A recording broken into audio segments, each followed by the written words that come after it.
Le Barça est allé gagner sur la pelouse de Las Palmas, ce n'est tout en maîtrise en seconde période.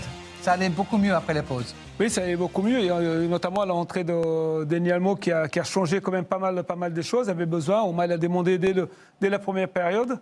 Il était écouté, et deuxième, c'était beaucoup plus fluide du côté de Barça. Pas grand-chose pour Las Palmas, mais le Barça était supérieur. Eh oui, on va voir les buts parce qu'effectivement, il est homme du match, il a joué 45 minutes, comme quoi. C'est peut-être une solution. Dani Olmo, il rentre, il marque, et quel but, quel joli. Il est très vite quand il a la balle au pied comme ça. Oui, parce que la passe, elle est parfaite. Vif. Derrière, il est en contrôle, il est crochet, il frappe très vite. Parce que là, il y en a beaucoup qui peuvent rater déjà le premier contrôle, mais pas lui. Derrière, il trouve la solution parce que le défenseur est celui. Fait un crochet, une belle frappe en pleine lucarne. La vivacité de Dani Olmo, effectivement, pour marquer ce but qui libère le Barça avec la passe décisive de Yamal. Son pied gauche bas entrant mal. Et puis, après une longue période dans ce temps additionnel où le Barça a su garder le ballon, on termine cette action formidablement aussi. C'est les deux rentrants qui marquent. Oui, et surtout Ferran qui rentre. Et la passe de Rafinha, c'est l'intelligence du joueur qui voit avant.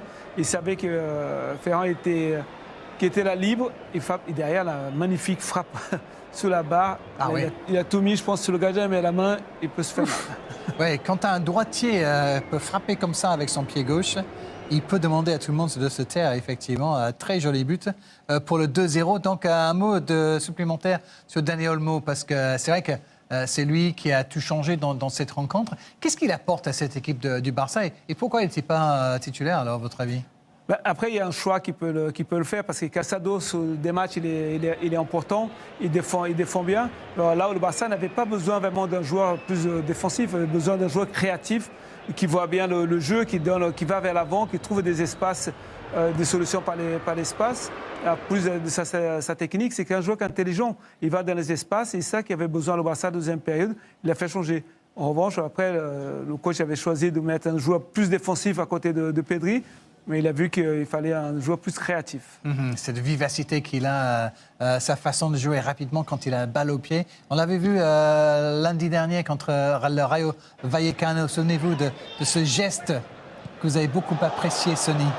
Oui, parce qu'il sait déjà que le défenseur, il est celui, et à côté de Pedri. Mais il a vu qu'il fallait un joueur plus créatif.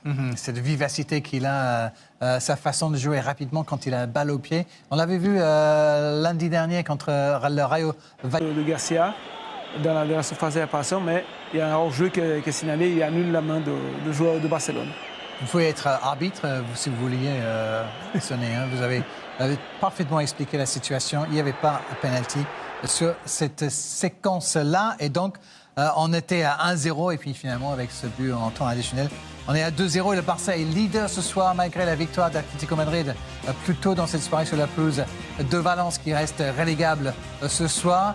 Le Barça leader et ça restera comme ça, sauf si le Real Madrid gagne 27-0 demain. On ne sait jamais. Soyez avec nous parce que le Real joue contre Gérone. C'est quand même une équipe qui était en Ligue des Champions aussi, souvenez-vous, et qui est allée au Parc des Princes cette saison. On sera ensemble à partir de 15h45, Sonny. Pour ça, demain... Chantez! Chantez! Chantez tous! Il est fort au football, ce garçon. Quand il joue, il nous donne des frissons. Il est jeune et rempli de passion. Son toucher de balle, c'est une sensation. Il passe tous ses adversaires. Les entraîneurs, il va tous leur plaire. Il force tout le monde à se taire. Pour lui, on part à la guerre. Tout le monde! Oh, Dani Olmo. Oh, Dani Olmo. Le change player, le crack, celui qui a un talent au-dessus de la moyenne, celui qu'on a moins vu depuis quelques temps parce que les blessures malheureusement ont eu raison de lui. Mais le football revient toujours à la réalité. Le football ne se perd jamais, l'intelligence ne se perd jamais. Et l'entrée de Dani Olmo a métamorphosé le FC Barcelone aujourd'hui. Et c'est 3 points qui sont ultra importants dans un match très difficile. Les différences qui fait balle au pied, Le bien fou qu'il fait par ses différences, justement, surtout quand tu joues contre des blocs bas, comme c'était le cas avec Las Palmas aujourd'hui, eh ben ça te change le match.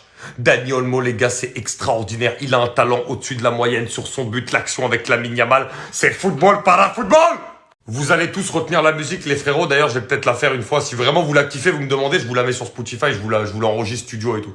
Oh, Dani Olmo. Non, mais les gars, il y en a, en fait, ils ont cru qu'on allait perdre, tu vois. Ils ont cru qu'ils allaient atteindre la première place. Ils ont cru qu'ils allaient nous voler la première place.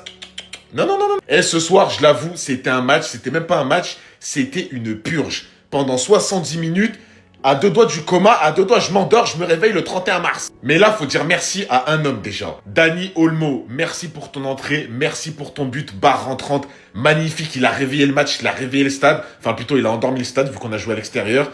Merci pour la conservation de la première place de Liga. Mais sinon, le reste, à part la fin de match, le but de Ferran Torres, encore buteur, et lui, il n'y a rien à dire vraiment. Ferran Torres, il mérite le respect de tout le monde et de tous les Barcelonais. Mais sinon, ah les gars, les matchs comme ça, c'est dur. Mais qu'est-ce que c'est dur de rester devant la télé, c'est un truc de fou. Là, t'as un match où l'arbitre, il a fait que siffler pendant 90 minutes. Aucun jeu, vraiment, les deux équipes. Finition, on a fait que rater, que ce soit Lewandowski, Rafinha, Yamal, qui a pas marqué depuis 10 matchs. Bon, il a 17 ans, on lui en veut pas. Mais t'es au Barça, faut marquer, frérot, faut concrétiser devant. Mais là, les gars, surtout la première mi-temps, à 2 doigts, je m'endors. À 2 doigts, je m'endors. Je sais pas comment il y en a, ils font pour regarder 90 minutes comme ça. Et moi, j'ai vraiment du mal. Hein. Là, un match comme ça, et comment je n'ai même pas l'impression que c'est le Barça qui a joué aujourd'hui. Un match comme ça, plus jamais. Hein. Sans les blessures, Dani Olmo, c'est le haut niveau. Il n'y a pas beaucoup de numéro 10 qui le surpassent. Aujourd'hui, il rentre à la 46e minute dans un match où le Barça avait énormément de mal. Depuis que je l'ai vu manger du foufou plantain avec les doigts, j'ai compris. J'ai compris qui était Dani Olmo. Il a fait parler sa magie. Petit crochet, frappe dans un petit espace, un mouchoir de poche. Vous voyez quand il y a un mouchoir de poche, il est venu mettre une barre rentrante. Déjà, moi, j'aime trop les barres rentrantes. Parce que ça, c'était à l'époque, moi, je rêvais quand j'étais petit de mettre une barre rentrante, tu vois. Et quand je vois ça, ça me rend heureux. Ça me rappelle ma jeunesse. Dani Olmo. En fait, le Barça, c'est ça leur force. À chaque fois que c'est un peu compliqué pour Yamal, c'est un peu compliqué pour Rafinha, il y a toujours un joueur au-dessus du lot techniquement, que ça soit Fermin, des fois c'est Yamal, des fois c'est Rafinha, des fois là c'est Olmo, pour les sortir d'une mouise. Parce qu'aujourd'hui c'était clairement ça, c'était compliqué. Yamal qui est monté en puissance avec une première mi-temps un peu compliquée, après il a mis une passe décisive. Lewandowski qui doit commencer à se poser des questions parce qu'aujourd'hui il a été inexistant, que ça soit dans la construction du jeu, à la finition, il s'est créé peu d'occasions. Vraiment, ça a été le Evil Lewandowski. Vous voyez, quand il est sombre, il fout rien, il est nul. Voilà, ça a été lui. Et en plus, direct, Ferran Torres qui rentre et qui allume la cage sur une passe décisive de Rafinha. Bref, le Barça s'en sort 2-0. Ils gardent leur première place de Liga dans un match qui a été hyper compliqué. Mais les talents individuels, notamment de Olmo et de Yamal, de Rafinha, on finit par faire la différence.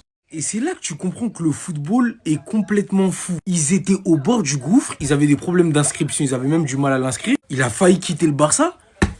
On le voit jouer 2 fois dans le mois. Soit blessé, soit ceci, soit cela. Dani Olmo, il a mis un but, les gars. Et même en dehors de ça, rien que son entrée en jeu.